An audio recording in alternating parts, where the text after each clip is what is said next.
کہ وہ ریکٹیفائی لگاتے ہیں، کیا کرتے ہیں، اس میں ڈائیورٹ ہوتا ہے کوئی چیز بیک پہ کہ وہ 4 لگنے ہوتے ہیں، 6 لگنے ہوتے ہیں، وہ 6 ایمپیئر سے لے کے 10 ایمپیئر تک کے ہوتے ہیں. تو اول تو 10 ایمپیئر کی تو کچھ مخصوص کمپنیاں لگاتی ہیں، 6 ایمپیئر کی جو لگتی ہیں اس میں بھی اگر وہ 10 ساکٹ لگے ہیں تو وہ 6 کام ہی نہیں کر رہے ہوتے ہیں.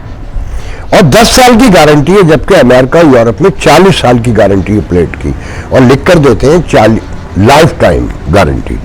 کہ جب 40 سال کا پوچھو کہ بھئی لائف ٹائم کیسے کہ 40 سال میں بندہ فارغ ہو جاتا ہے، اس کی لائف میں وہ 40 سال بہت ہیں. تو اس کے بعد پھر نئے جب آئے گا وقت دیکھا جائے گا. یہاں 10 سال کی گارنٹی ہے اور اس میں بھی جعلی ہے. اور پھر بیٹری اتنی مہنگی ہے کہ عام آدمی افورڈ نہیں کر سکتا. اگر یا تو وابڈا کو دو تو آپ اسی لوڈ شیڈنگ کا شکار ہے، آپ اسی بلنگ کے مسائل کا شکار ہے. اور پہلے بل 0 آ رہے تھے، جب سے قیمت بڑھی ہے آپ لاکھ میگا واٹ پیدا کر کے دے دیں اپنے سولر سے، وہ آپ کو پھر بھی بل کرتے ہیں. تو اس لیے اچھا پھر عام آدمی لگا ہی نہیں سکتا کہ اگر آپ نے ایک اے سی چلانا ہے، 4 کمروں میں بلب جلانے ہیں، ایک فریج چلانا ہے اور ایک مائکرو ویو چلانا ہے، تو 15 سے 20 لاکھ روپے کا خرچہ بتا رہے ہیں. اور بینک ہر آدمی کو لون دیتے نہیں ہیں. تو یہ معاملہ تو یہی ویسے سمجھے ختم ہو گیا.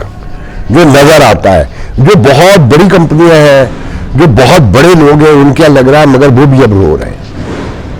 عام آدمی کو تو پرسان حال ہی نہیں، کیونکہ ہر طرف جعلی کمپنیاں ہیں، جعلی پلیٹس ہے، جعلی ہر چیز ہے. مطلب موٹر تک جو لگاتے ہیں وہ بھی جعلی ہوتی ہے.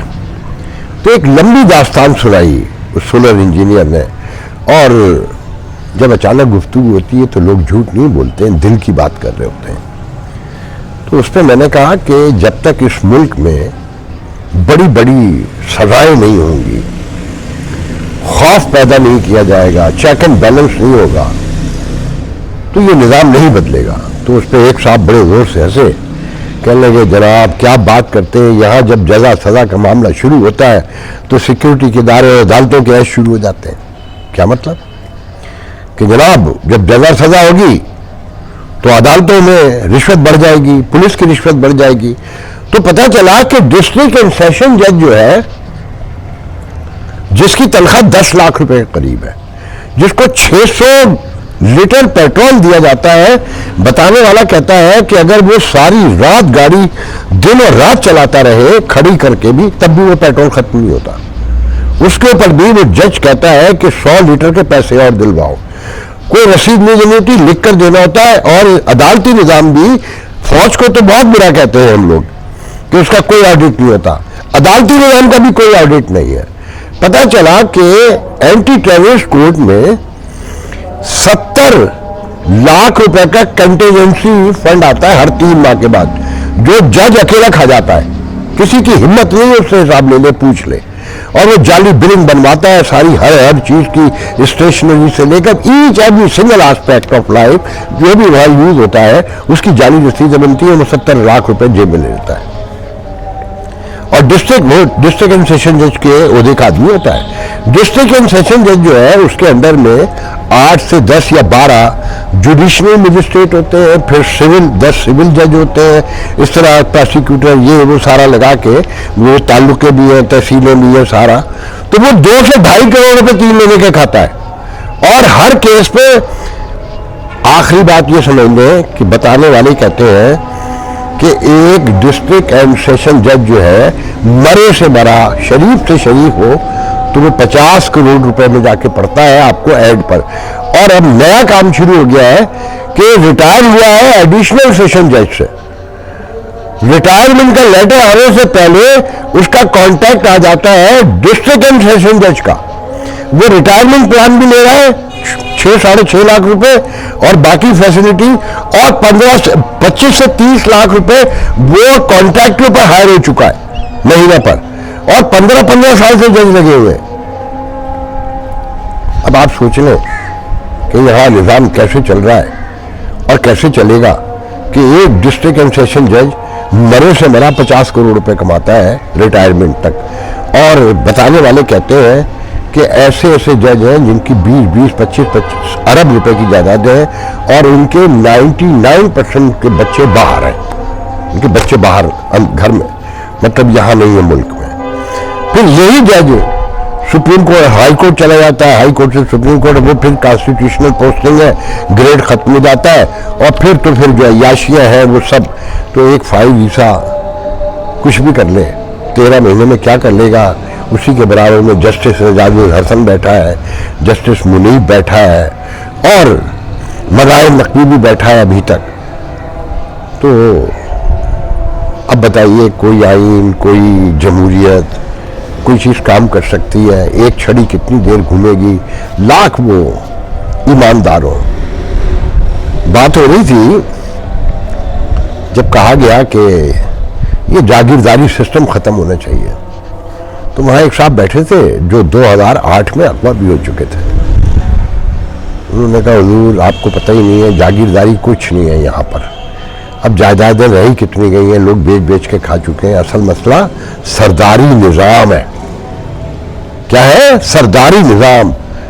کہ سرداری نظام کے آگے سب تابع. آپ نے سنا ہوگا نا 59 مفروض ملزمان سندھ میں. تو اس نے کہا یہ 59 پتہ کیسے ہیں کہ یہ سردار جو آپس میں ایک دوسرے کے دشمن بھی ہیں, ایک دوسرے کو لسٹیں دیتے ہیں کہ تم ہمارے یہ بندے قتل کروا دو.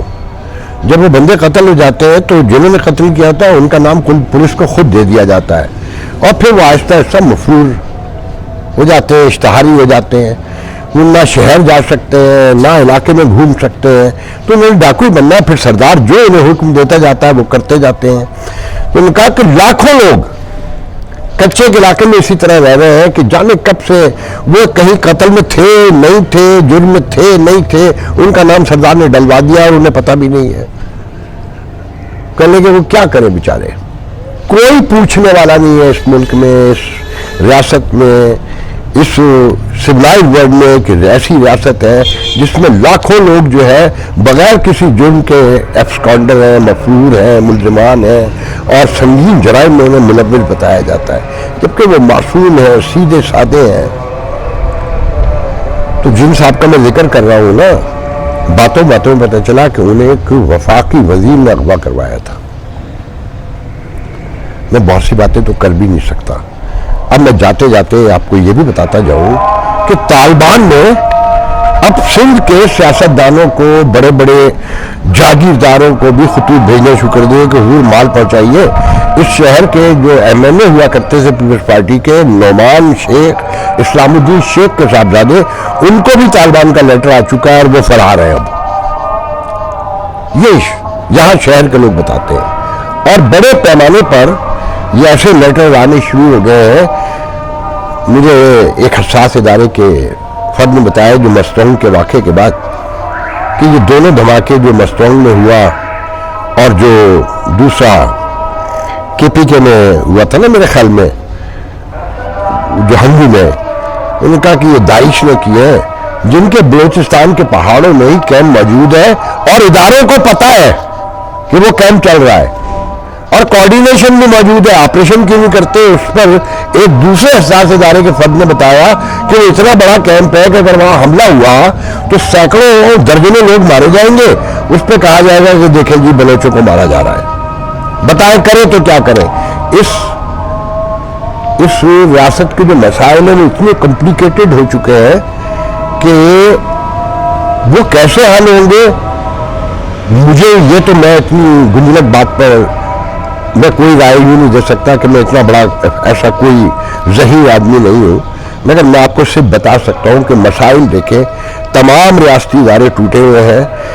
بتانے والے نے بتایا اسی محفل میں کہ اس شہر میں سکھر میں تو یہ حال ہے, آپ پروٹوکول کی, صدر کی, پرائم منسٹر کی, کسی وزیر کی بات کرتے ہیں, ایس پی یہاں سے جب نکلتا ہے, ایس ایس پی شہر کا, تو راستہ بند ہو جاتا ہے, موبائلیں چاروں طرف کھڑی ہو جاتی ہیں اور عام ٹریفک کو روک دیا جاتا ہے کہ صاحب گزرے گا.